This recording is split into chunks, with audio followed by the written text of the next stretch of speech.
Upper Limit Wrestling. I am longtime independent wrestling fan Robert. Square One was a great, fun debut show for this brand spanking new company. And by the way, this was my very first wrestling show in over 1 year. Due to not only due to this COVID-19 pandemic, but the fact that I normally work weekends, and if I wasn't on vacation, I would not have made it to this event. Now, one thing I don't miss before I get into the results, one thing I do not miss about independent wrestling is the fact that the shows have a tendency of not being prompt with letting the crowd in and starting on time. But, it seems like it's the same old song and dance or routine that just about every darn promotion does. And sadly, Upper Limit Wrestling, I'm sorry, you've proven to be no exception. I'm sure it's for one reason or another, but when the start time was supposed to be 7 p.m., the crowd was still waiting to get in. So add that from the files of Big Surprise. But the good news is, a short time after getting in, the crowd was let in, the show got underway. Ring announcer Ryan Peterson welcomed the crowd, and so we got away with our first matchup as we saw the Bodega Boy, Jarrett Diaz, go one-on-one with Kono Capuccia. Now, originally, Capuccia was going to wrestle Stan the Man Styles, but I think Stan Styles got injured. And the match was on. These guys had a fun opening matchup. Don't know what Jarrett Diaz was drinking when he came to the ring. Kono Capuccia picked up the win with a schoolboy on the Bodega Boy, Jarrett Diaz. Next up, it was time for the Blood Brothers Open Challenge Double Division, which, I guess that's that version of calling it tag team division. As we saw, Pretty Boy Percy Ryan and Desmond Cole, who was showing off his dance moves, they accepted the challenge of the Blood Brothers. To apologize for not getting for their individual names. I know one of them went by the name of Ray's Riot in the past. Ray's, R-A-Z-E. They were managed by, I forgot who their manager was, but let's just say the Blood Brothers did defeat Pretty Boy Percy Ryan and Desmond Cole in a match where basically it was a great double team move they used on Desmond Cole.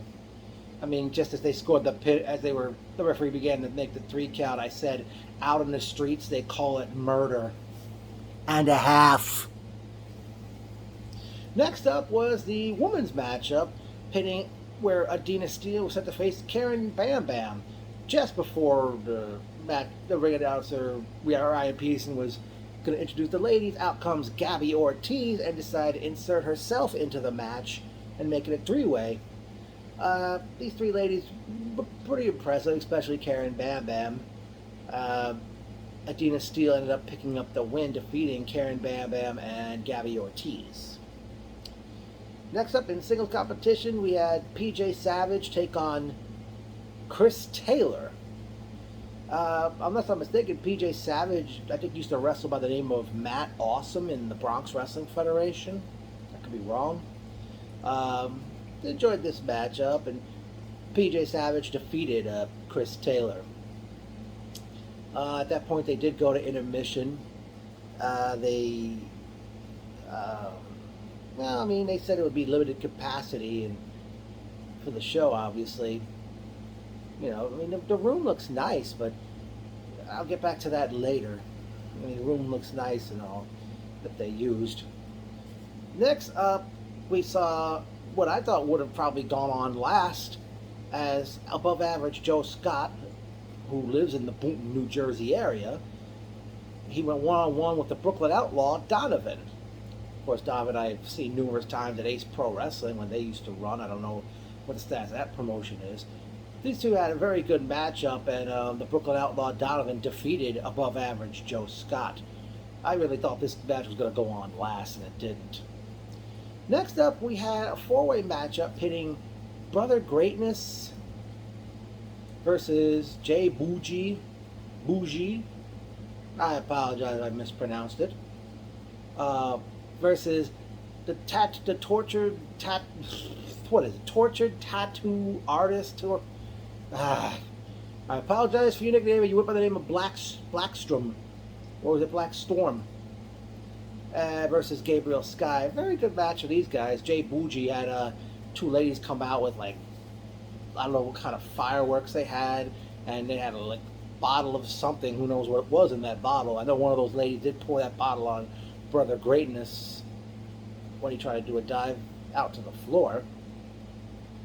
Yeah. Eventually, Gabriel Sky picked up the win, defeating Brother Greatness, Jay Bougie, and Blackstrom or Black Storm. And what happened was Bougie and Greatness, they actually took it to the back during the match, leaving Blackstrom and Gabriel Sky alone. And just as Sky was getting the pin, both Greatness and Bougie had come back out.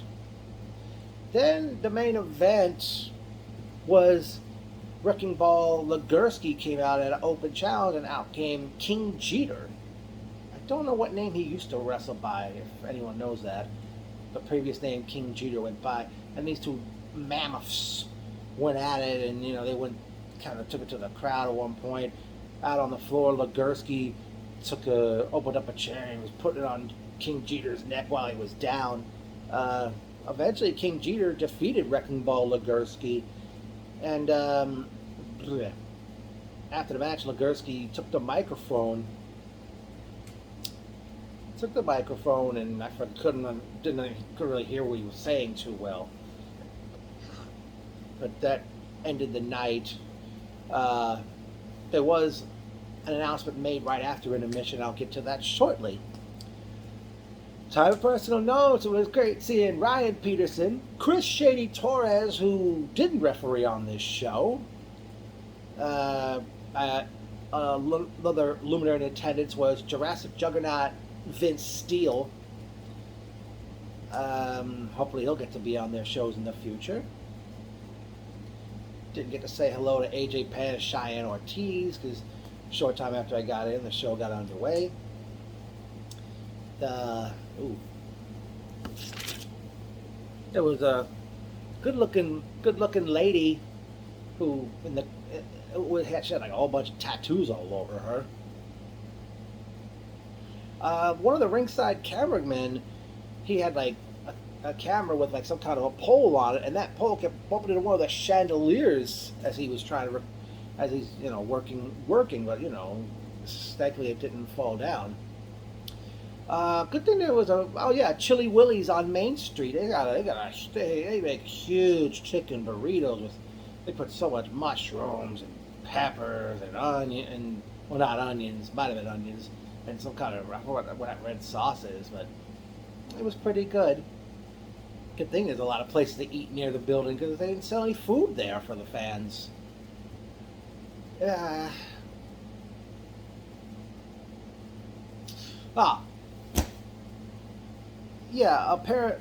was going to take a bus from Port Authority, and apparently Lakeland, the gentleman working the ticket window said that the bus doesn't run on weekends.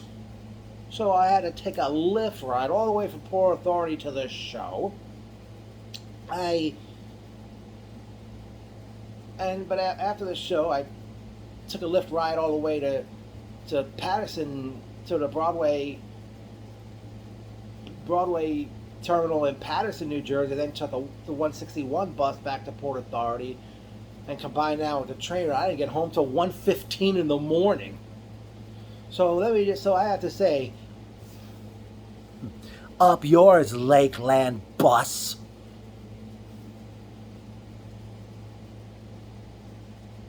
We only had one memorable quote of the night. I see you with the tattoos. Jarrett Diaz to the good-looking tattooed lady after he hit like a dive to the floor on Kono Capuccia.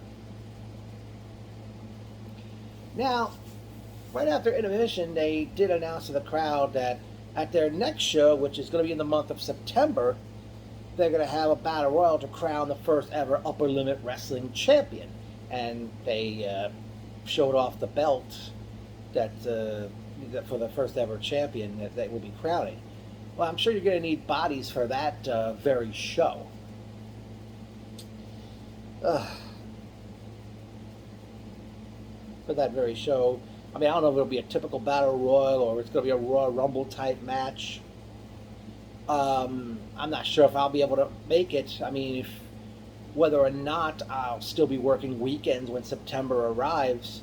I don't do wrestling shows on Sundays during football season. I do hope to come back to ULW event in the future. Hope you guys have great success.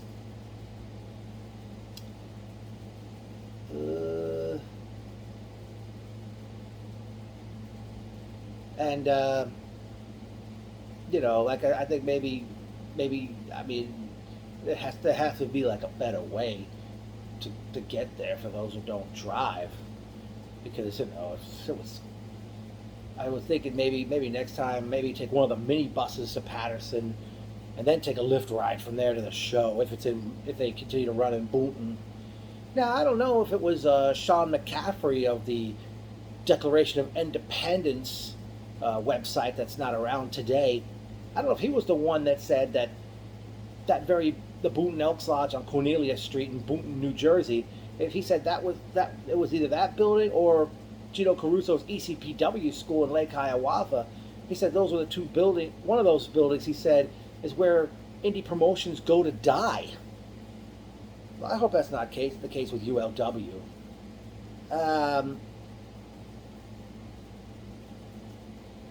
One thing, as Sean McCaffrey used to say a lot of, as far as what I said at the beginning, what I don't miss about going to an indie wrestling show was the fact that, that it's not prompt with letting the crowd in, not prompt with starting on time.